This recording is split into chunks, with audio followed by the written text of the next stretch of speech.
virtuoziškai žaidžiančios stygomis, kai tempęs paleidžia, pečiai džeržgia vibruodami, už kuriuo esi pririštas, taip lenciūgais ant kaklo, virpesių išsupuojamas, aukso kryželis, ne lito nevertas, ne Kristus neprikaltas. Per pelenų pilką snigimą, atbulomis į altorių atsitrenki, užsimerki į saulę, matai, kaip mira užsikloja ausinėje miegantis, varpinės lėlininkas, lėkštėje po pagalvę, pieninį dantį palikęs, kalėdų seneliui, kad nebiliui burną žodžiu užplombuotų, kad prigliaudytų slipinių iš riešutų rožančiaus, kad broliškam tikėjime dantis už dantį, kad jei įsakyta tėvo, tai šventa. Savo veizolus ant žaliai vyrai išvydo ir baisiai drebėdams ir mikčiodams tarė, kas čia. O tasai savo burną atvėręs po trūbijo biškį. Atėjau pono Petro rakandų surinkti, nes pons prisišikęs, jau in 3 metai tamsta visai elementų nemokat. Ir ėmė pasakęs ant griebti iš Petro, ką tik užspėjo. Kartupelio, šūbos, opagus irgi kačergas, išeidam susyla išlupo Zovieckus ir dantį auksinį, o Petras paliko toks plikas, kaip buvo Domas, ir pasiliko ant čiesams ant ubagystės.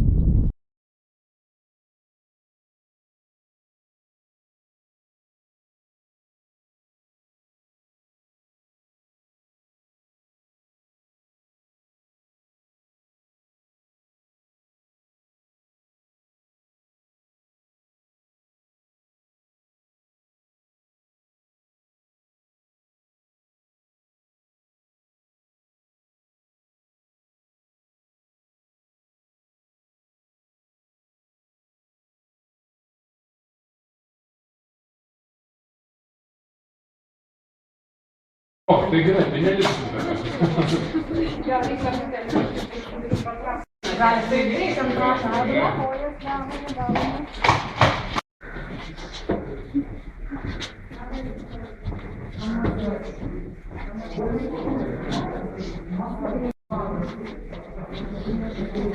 Ten jūs įvės, kaip būtų paskaitus ir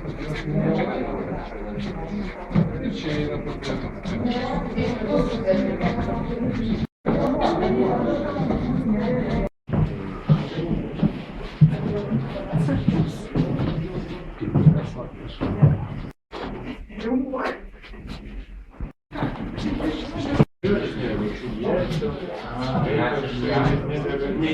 Bravo, vardas koks jo? Gytis. Gytis, teisingai. Kokių išėjęs? O vardas? Julius. Ačiū. Jisai beje yra jauniausias, galiu pakelti, jis tapo jauniausiu Dailės akademijos akademinio piešimo katedros dėstytoju. Gražuolė?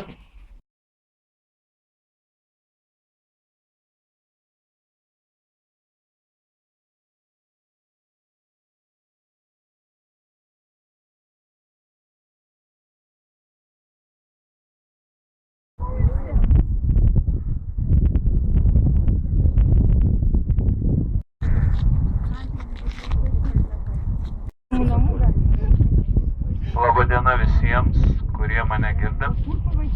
Šiais metais nešiau PK konkursų rankraštį ir susikarpiau eilėraščius va tokiais lapeliais ir sudėliojau ir nunešiau. Čia vienas iš tų, vienas lapelis iš tų. Vilnius yra pergalės miestas, miestas švęsti ir miestas mylėti, miestas šypsotis ir miestas išsipildyti, miestas eiti aukštyn ir eiti žemyn, tom pačiom senamiesčio gatvėm, nuo baro iki bažnyčios, nuo bažnyčios iki baro, nuo tarpuvartės iki tavo durų, mano mylimoji, nuo tavo durų iki tarpuvartės, miestas nuo pragaro vartų lygi dangaus. Gal negaudė šimtuko. Pasą būtų ilgai, bet paskaitysiu iš minties Daivos Šipauskaitės eilėraštį iš jos knygos Nereikia tikriausiai būtina, pats pirmas eilėraštis be pavadinimo. Tamsa įsilieja ir semia, lakštingala suokti pratinas, ir žiedlapis užgula žemę, taip švelniai tikriausiai patinas, ir vėjas per dieną dūkęs, paviršiumi stalo sėlina, arbatos pilnas padukas, garuoja tikriausiai mėlynas, ir nieko nereikia vytis, Visi jau seniausiai aplenkia ir bliauna laukų avytės, į pievoj paliktą ratlankį. Ir siela durna nuskrido į patį balčiausią Putiną. Nereikia sulaukti net ryto, nereikia tikriausiai būti. Na, aišku, ir ne tik kalbėti. Gerai, paskaitysiu vieną eilėraštį. Vadinasi, paskutinis metų eilėraštis. Parašiau gruodžio 30-ąją, būdamas namie. Vienas, nes nieko ten nebuvo. Dar šuo buvo, bet žodžiu, vos įskaitomas šis kursyvas. Labas vakaras, labas rytas.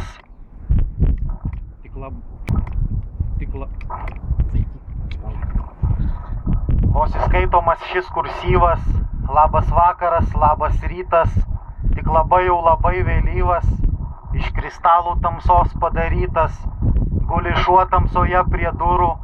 Vaiko žingsniai už durų aidi. Pro akutę į jį pažiūri, bet užeiti vidun neleidi.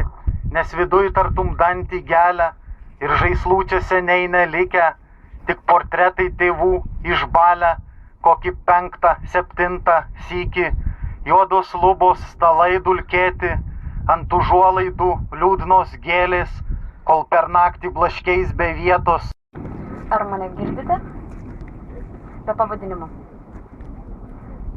Visai kaip kiaušiniai, kaip pieniniai dantys kalamės, mažai, per mažai kvadratinių metrų, suslėgia į sūrį, sunku ir alsuoti, įkvėpk, baltymais, baltomis akimis ir stangriomis kraujagyslėmis, į tokį pat pabalus iš prigimties lapą. Nuo tokio kvėpavimo privalo pleiskanoti lūpos ir ima čerpės samanoti. Ant tokio lapo, kai turgui, ant svarstyklių mėsą krauna, nes vidurių sukraunam. Galiausiai, kai neišlauki krintančio ant stalo lapų, kai jų nebenaudoji, maži viščiukai kiaušinėje supūva.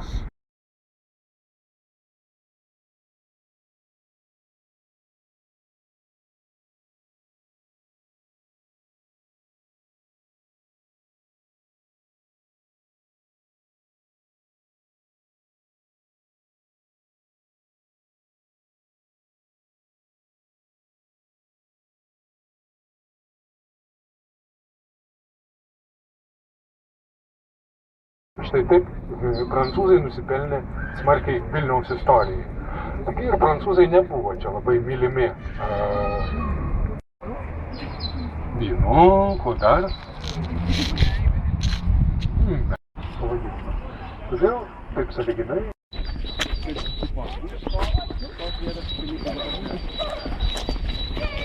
Ta pusė, ne į tą, Filipas.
Ruojančių konvulsijų. Jie nesugrįžta išėję. Negalioja nuoširdų žvilgsnį ten, kur jie keliauja. Mes rytais siaubingi žmonės, pasmerkinti save į begalinį amžinos žiemos tvarką. Kiek kainuoja žiūrėti veidrodį ilgiau nei 5 minutės per dieną ir dar kartą atsimušt? Kiek kainuoja pažiūrėti svarstyklių langelį daugiau nei 3 kartus ir kiek kainuoja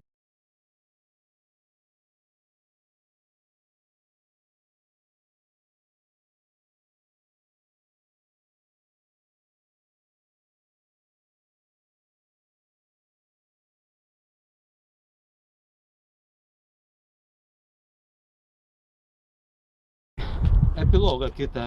Te gaidas užbraukia meiliai svetimi. Tegul juokis ir šėlsta, metų nišos, smėlis tai išdrasko jų akis. Pasivysiu savo gerves, būsiu mitas. Ne už ką nebūsiu šaukštų o mitų.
Karaliui nereikia karūnos ir karalystės tarnų. Netgi princesės saugomos devingalvio drakono. Karaliui nereikia žirgo, auksu švytinčio kardo, pranašumo murmančio apie artėjančias negandas. Karaliui nereikia rūmų. Prisidengęs akis nuo mirgėjimo, krečiančio nuogą, bentveidžio veidą ir kūną be šarvų ir žirgo, tai prapuldavo tarp namų ir šakų, tai vėl atsirasdavo kur nors pakraščiuos tarp vieno ir antro. Minėto mirgėjimo be abejo nesimatė gatvėse, nei gatvių planuose ar žemėlapiuose. Šitą mirgėjimą nebūtume radę nei gamtoje, nei knygose apie gamtą. Tai nebuvo tik tai fragmentas, randamas konkrečioje vietoje konkrečių laikų, kurioje būtų ir nuogas veidas, prisidengęs mirgėjimą.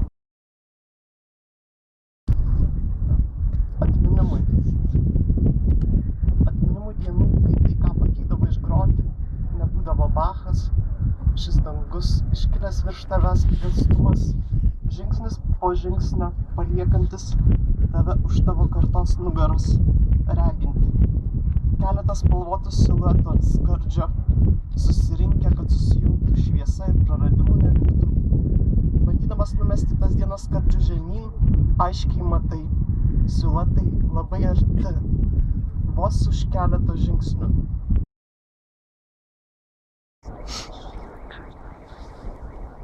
Lengvai lyg žaisdamas.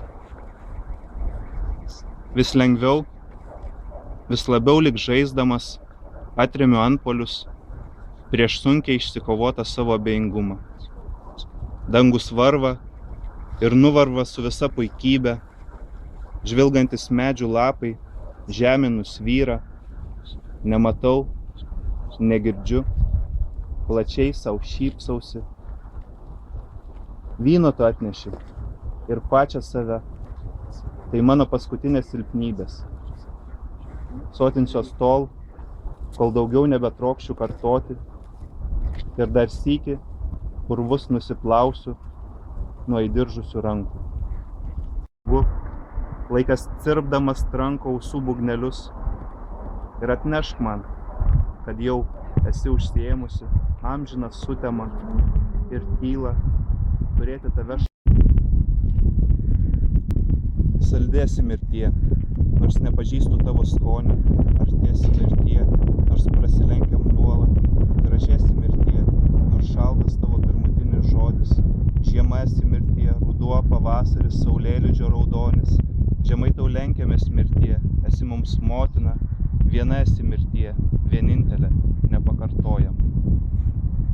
Nors kito kūrybos, tai šituos skaitimus baigiam, o kiti skaitimai dar šį vakar vyks 18 valandą Užupyje Jono Meko skersvėjyje. Jeigu kažkam įdomu, ateikit, pakvieskit.